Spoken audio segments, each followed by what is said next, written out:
24 दिसंबर 2012 आंध्र प्रदेश के आदिलाबाद में लोगों का हुजूम इकट्ठा था। एआईएमआईएम के नेता अकरुद्दीन ओवैसी ने सभा में ऐसा विवादित भाषण दिया कि हंगामा मच गया।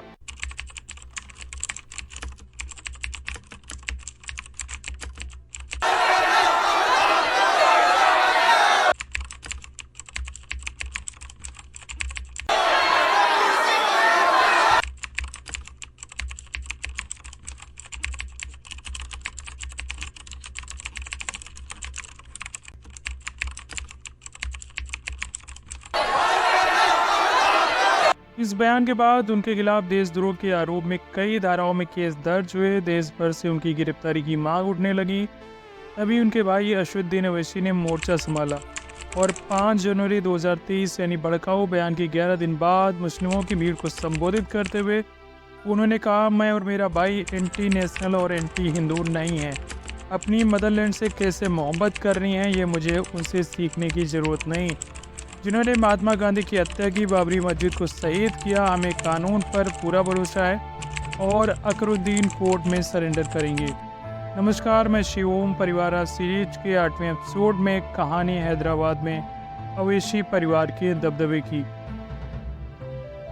बात उस समय की है जब हैदराबाद में समरकंद से आए आसफ जाह की वंशावली राज कर रही थी, जो निजाम कहलाया करते थे। हैदराबाद रियासत के बहादुर यार जंग ने अपने कुछ साथियों के साथ मिलकर 1927 में मुस्लिमों का एक संगठन बनाया जिसका नाम मजलिस ए इत्तेहाद उल मुस्लिमीन यानी MIM रखा गया।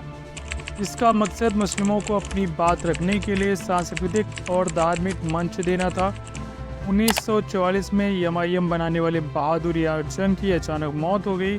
कहा जाता है कि उन्हें जहर देकर मारा गया था। इसके बाद MIM संगठन का नेतृत्व कासिम रजवी के पास चला गया। कासिम रजवी रजाकारों के भी मुखिया थे। दरअसल निजाम ने हैदराबाद को आज़ाद मुल्क बनाने के लिए आम लोगों की एक सेना बना रखी थी जिसे रजाकार कहा जाता था।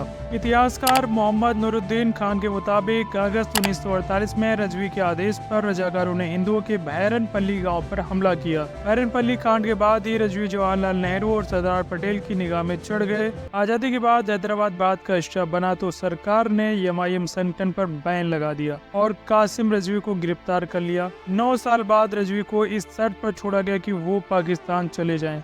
साथ ही MIM पर लगे बैन को भी हटा दिया गया। 1957 में पाकिस्तान जाने से पहले कासिम रजवी ने तेज तर्रार युवा अब्दुल वहीद ओवैसी को MIM का प्रमुख बनाया। तब से इस पार्टी की बागडोर ओवैसी परिवार के हाथ में है। अब्दुल वहीद ओवैसी ने संगठन का नाम बदलकर ऑल इंडिया मजलिस इत्तेहाद उल मुस्लिमीन यानी AIMIM कर दिया। उन्होंने इसे एक मुस्लिम संगठन की बजाय राजनीतिक पार्टी का रूप दिया। AIMIM पार्टी संविधान नए सिरे से लिखा गया। 1957 से लेकर अभी तक AIMIM पार्टी पर ओवैसी परिवार की तीसरी पीढ़ी का दबदबा है। अब्दुल वहीद ओवैसी मौजूदा AIMIM अध्यक्ष असदुद्दीन ओवैसी के दादा थे।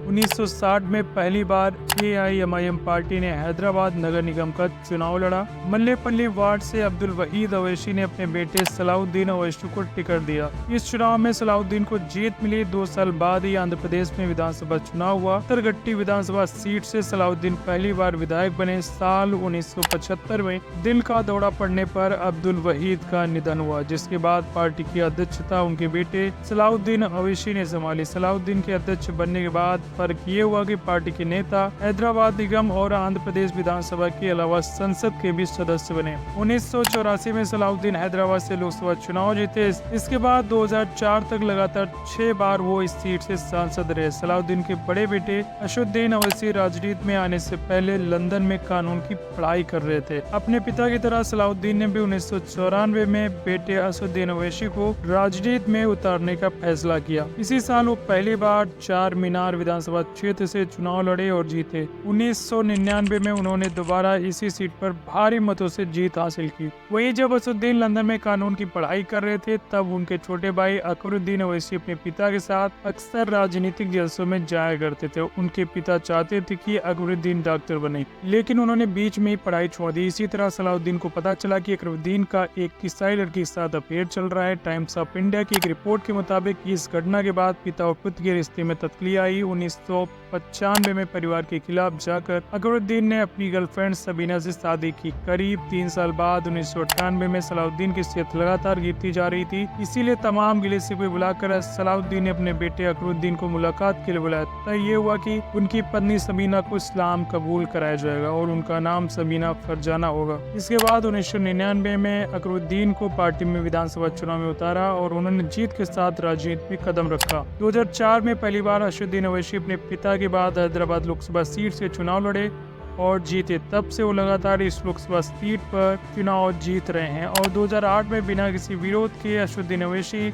AIMIM के अध्यक्ष बने। वरिष्ठ पत्रकार उमर फारूक ने एक इंटरव्यू में कहा था, अवैसी हर मंच पर मुसलमानों की समस्या से जुड़े सवाल उठाते हैं। यही वजह है कि उनकी सभाओं में लोगों की भीड़ उमड़ती है। पिता के समय से AIMIM आंध्र प्रदेश, तेलंगाना, महाराष्ट्र, कर्नाटक के इलाकों में सक्रिय थी, लेकिन असदुद्दीन ने पार्टी को राष्ट्रीय पहचान दिलाई। 2012 में विवादित बयान के बाद अकबरुद्दीन 40 दिनों तक जेल में रहे। जब वो जेल से बाहर आए तो उन्हें इसका राजनीतिक फायदा मिला। 2012 में हैदराबाद निगम चुनाव में उनकी पार्टी को पहली बार 150 में से 30 से ज्यादा सीटों पर जीत मिली। इस तरह हैदराबाद शहर में AIMIM वहाँ की सत्ताधारी पार्टी TRS के बाद दूसरी सबसे बड़ी पार्टी बन गई। 2016 में पार्टी को 44 सीटों पर जीत मिली। नवंबर 2023 में हुए विधानसभा चुनाव में AIMIM ने हैदराबाद में 6 सीटें जीती, जिससे साफ पता चलता है कि अवैसी और उनकी पार्टी की हैदराबाद में मजबूत पकड़ है। सीनियर जर्नलिस्ट आशीष दीक्षित ने एक इंटरव्यू में कहा था कि जैसे जैसे बीजेपी का राजनीतिक दायरा बढ़ा, उसी के अनुपात में AIMIM के भी वोटों का दायरा बढ़ता गया। इसकी वजह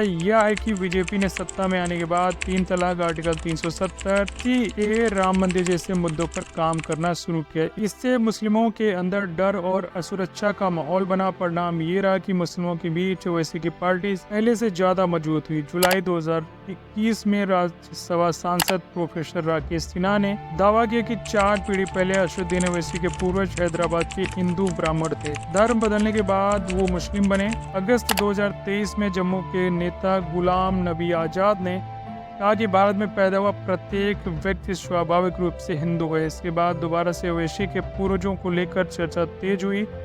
सोशल मीडिया पे कुछ लोगों ने दावा किया कि असदुद्दीन अवैसी के दादा अब्दुल वहीद का नाम तुलसी रामदास था। इस तरह के ट्वीट पर जवाब देते हुए अवैसी ने कहा था, ये मेरे लिए हमेशा मजेदार होता है कि जब उन्हें वंश गणना होता है तब भी संधियों को मेरे लिए एक ब्राह्मण पूर्वज ढूंढना पड़ता है। हम सभी को अपने कर्मों का जवाब देना होगा। हम सभी आदम और हवा के बच्चे हैं। लेकिन अवैसी के पूर्वज का हिंदू ब्राह्मण होने का कोई पुख्ता दस्तावेज नहीं मिलता है। अवैसी परिवार की अगली पीढ़ी यानी असदुद्दीन अवैसी का बेटा सुल्तानुद्दीन अवैसी पार्टी अध्यक्ष बनेगा। इस सवाल पर असदुद्दीन अवैसी एक इंटरव्यू में कहते हैं, मैं अभी इस मामले में कुछ नहीं बोल सकता, ये हमारी पार्टी तय करती है। मैं बस इतना कह सकता हूँ कि आने वाले समय में मुझसे ज्यादा काबिल लोग पार्टी की जिम्मेदारी संभालेंगे। सत्ताधारी पार्टी पर लगातार तीखे हमले बोलने वाले अवैसी सड़क से लेकर संसद तक अपने भाषण को लेकर चर्चाओं में बने रहते हैं। परिवार राज सीरीज के अगले एपिसोड में एक और पॉलिटिकल फैमिली की कहानी जानेंगे। तब तक के लिए नमस्कार। और चैनल पे अगर आप नए हैं तो प्लीज चैनल को सब्सक्राइब जरूर कर लें। धन्यवाद।